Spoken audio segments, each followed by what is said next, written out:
From the headlines that move us to plays on the field and people making a difference, these are the stories that keep our community strong. This is the heartbeat of Tampa Bay. I'm Christopher Ingram. I'm Nancy Alexander in for Farina Cezanne.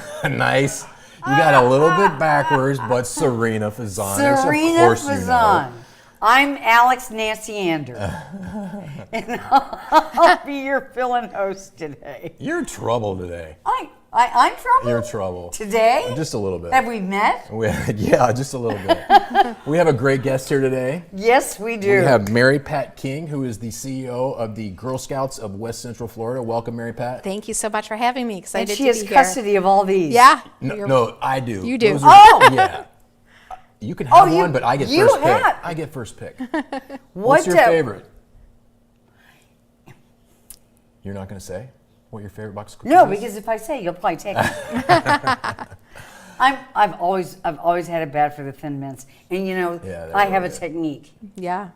Scraping.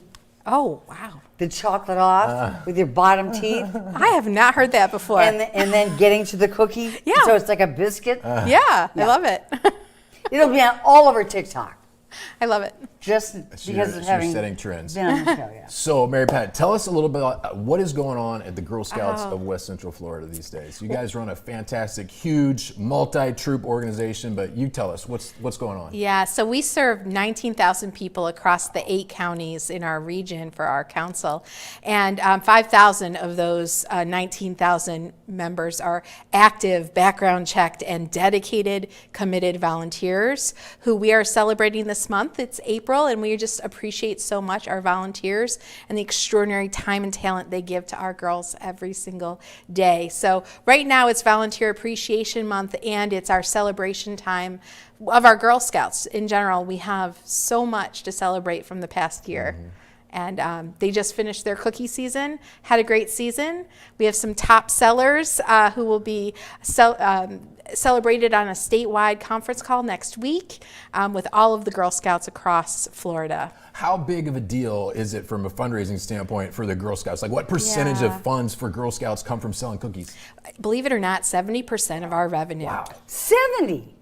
And that is something. No kidding. You should just be a cookie company. It's my job to change that, right? Like that's not great for us in the long run because the cost of the goods, the cookies, has increased, right? And we don't want to put the burden of that on the girls. We want to make sure that the girls sell the cookies for the programmatic experience. They are entrepreneurs, and in that program, they goal set, they make marketing plans, they navigate their own supply chains, and that's what they gain from it. Every time you're That's a Girl incredible. Scout They dad. business Yeah. sense. No. Yeah, all 3 of my girls are Scouts. My oldest, Casey, was a Gold Award recipient. Yes, and the thing that they gain is that confidence.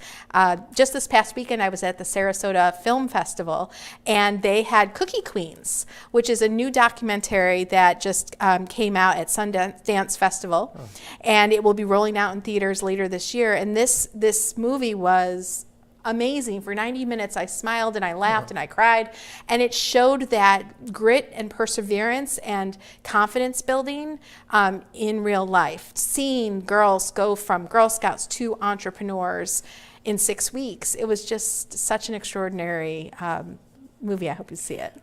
I was not a Girl Scout. No, I was the very youngest of 5 children, so my parents were over it by the time they got to me. Yeah. So I didn't get a chance to See, you don't go into Girl Scouts, you end up in radio.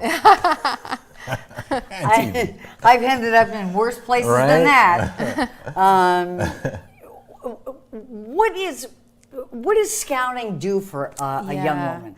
So Girl Scouts creates that girl-only environment where she can really overcome fears, where she can build healthy, positive relationships, where she can explore her passions. We are girl-led, and that means that every girl has a different experience.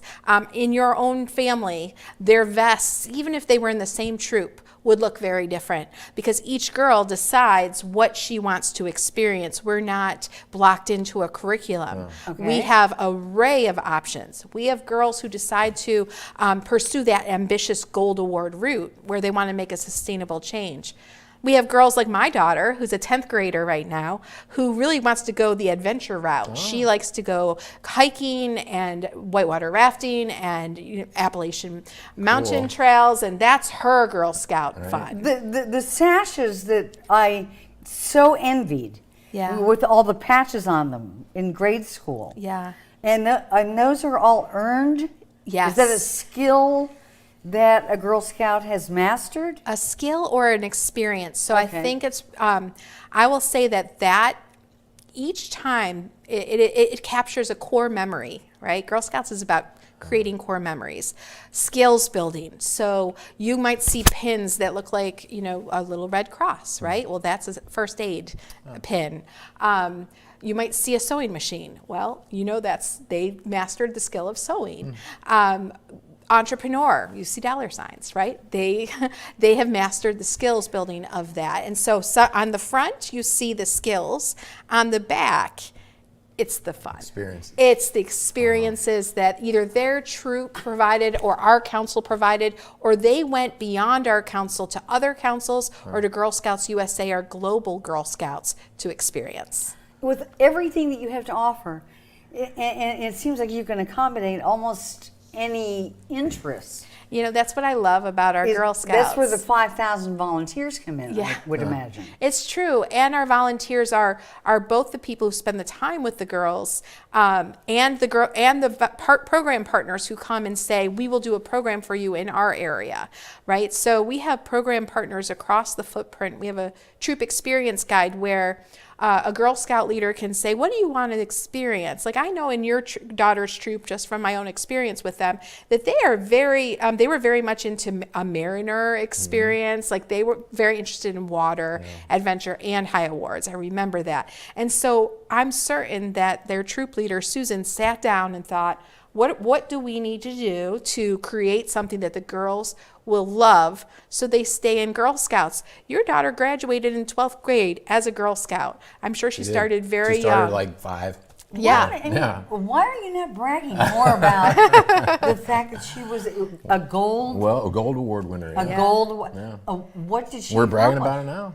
Yeah. What is Well, it? she learned leadership skills and interaction with adults, and her project was to collect and donate books to underserved populations in South Tampa. Yeah, nice. Yeah, literacy. really cool. We have about 12,000 Girl Scouts, and as soon as you started telling her story, I leaned in. I was like, I know her because of that incredible difference that she makes. What are the odds? Yeah. What are the odds? It's a small world. The connections that happen here. So I remember reading years ago that something like, 89% or 92% of all members of Congress, or maybe it was Fortune 500 CEOs that are women, were Girl Scouts. Can you clarify what those figures are? So all but one Supreme Court justice, and I think it's like 85% of Congress, that's about what women I in remember, Congress. And then I don't know the exact number for Fortune CEO, but many. Yeah. And I even know some of my own CEOs around this community, right? So many of the extraordinary women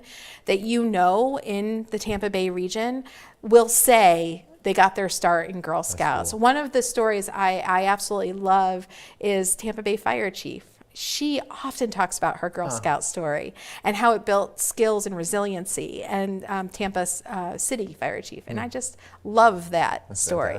Mm-hmm. Dr. Tanja Williams is another one from St. Pete College. She tells her Girl Scout story all the time. That's great.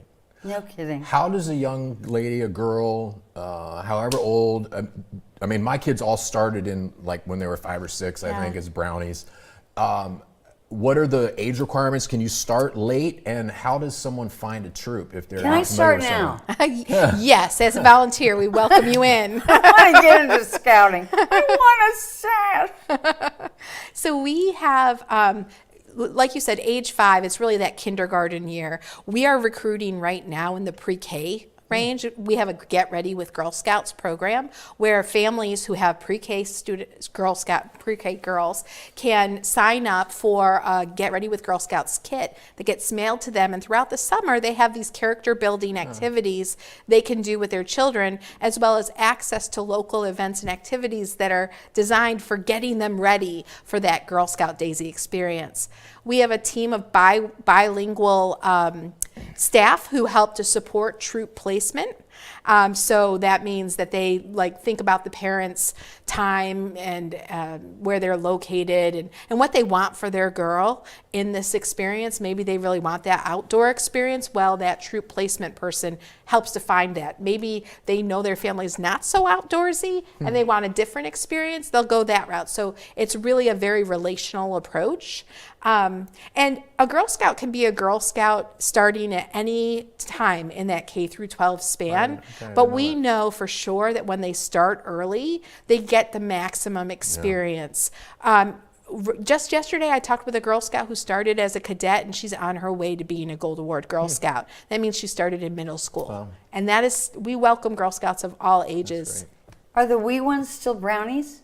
There's daisies and brownies. Okay. Yeah. And they're all part of Girl Scouts. And they are. They're different name They're for all younger Girl groups. Scouts. Yeah. And what do you guys do? I would imagine it's a challenge in some lower socioeconomic communities that are underserved to get parents and volunteers and then you recruit girls to be part of the troops. How do you guys address that? Yeah, so we serve 2,500 Girl Scouts across our region through more of a staff-led or partner-led model that's funded by organizations like Juvenile Welfare Board and Children's Board and Sperlino Foundation and Kahn Foundation and United Way Central Florida. They give us funding so that we can have our staff be the troop leaders. Okay. So, there's a lot of places like the Family Resource Center on Deafness that's not too far from here, or the Maddie Williams Center, or the Pinellas County Family Resource Center's Juvenile Welfare Board makes it possible for all of the girls to have Girl Scouts membership, to have that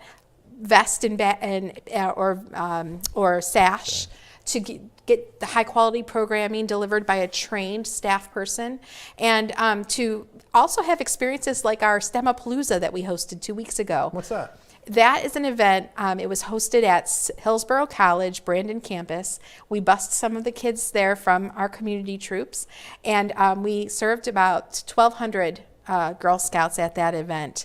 And it's experience Was after it a challenge experience. of some kind? Yeah, it's probably 40 different, think like an expo, but 40 different STEM learning experiences provided by companies. Awesome. Yeah. I love to see young women in STEM career programs. exploration. So like TICO was there, and TGH was there, and iCode was there, like really giving different experiences. That's wonderful. So that the girls could have hands-on learning.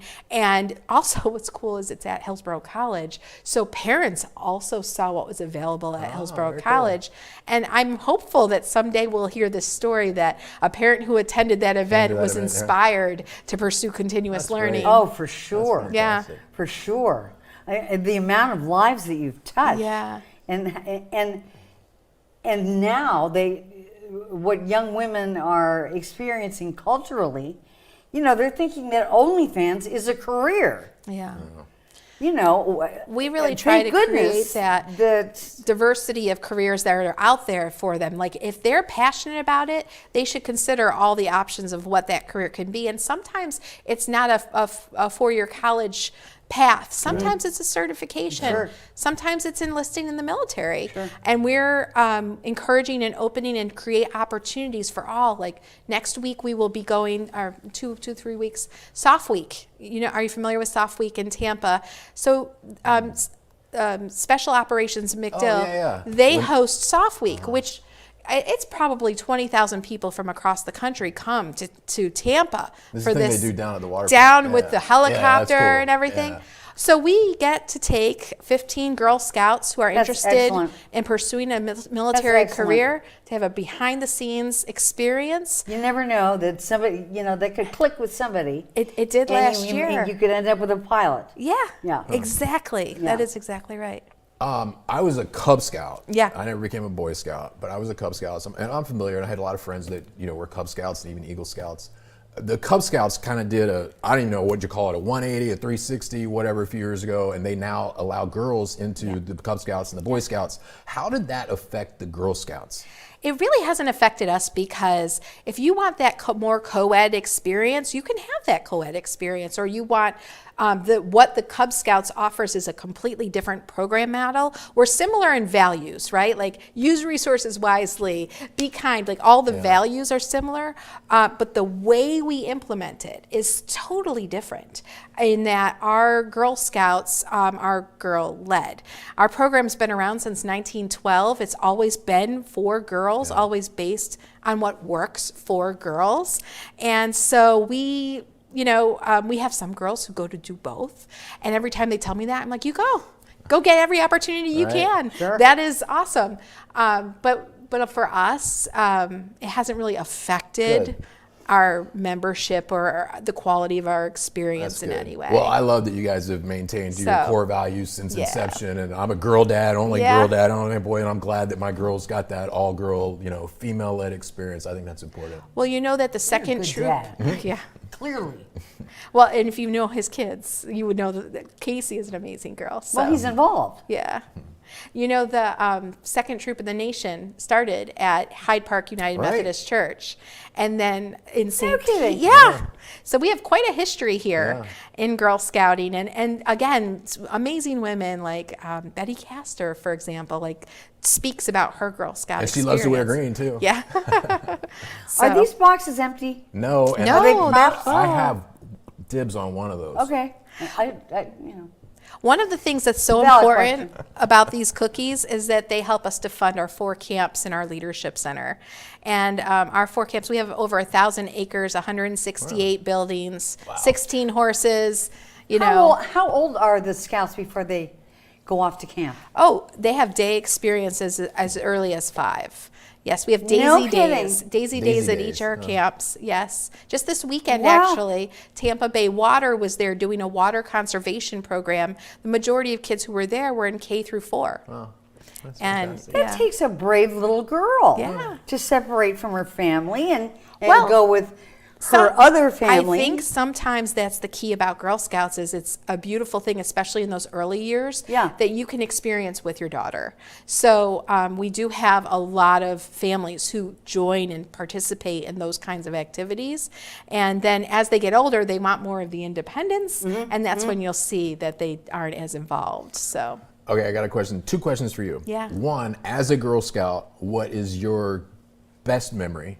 And 2, my second question is, what's your most rewarding situation in your current role as CEO as the Girl Scouts of Greater Central Florida? I think one of my best memories is probably selling Thin Mints to my dad. Just because my dad... You made your dad pay. He's that girl. Right. Well, he's my mentor. He was my mentor, and I admired so much. I wanted to be a businessman like him. Okay. Like I really knew I wanted to go into business. Right, as a little kid, I wore a blazer when I was like in 4th grade. Right, I always wanted that route, and he was my mentor throughout my career. Cool. And so Thin Mints. Every time I see a Thin Mint box, I do think of him. It was his favorite. He always bought Thin Mints. Had him in the freezer pretty much year round. So, and he used to sing the Girl Scout songs to us and such. So I think that it really ties to those memories with my dad supporting us as Girl Scouts because he was a girl dad, 3 girls, and he was like, he was the Rotary president when they didn't allow girls in.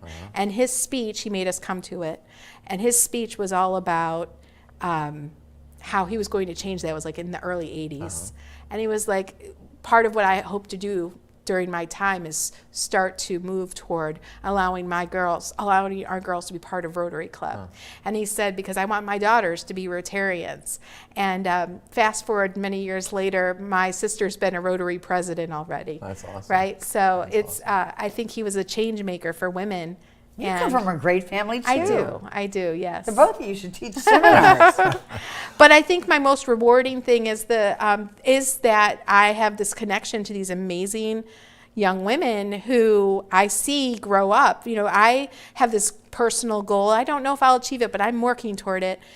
I have Girl Scouts I know from that first year, March 2020, who were kindergartners, and they're 6th graders now. And I'd like to see them cross the bridge to adulthood. That's kind of my goal in my own personal week. When I have a bad day, I think about some of those Girl Scouts that I know who I am so proud of, and I've seen their growth.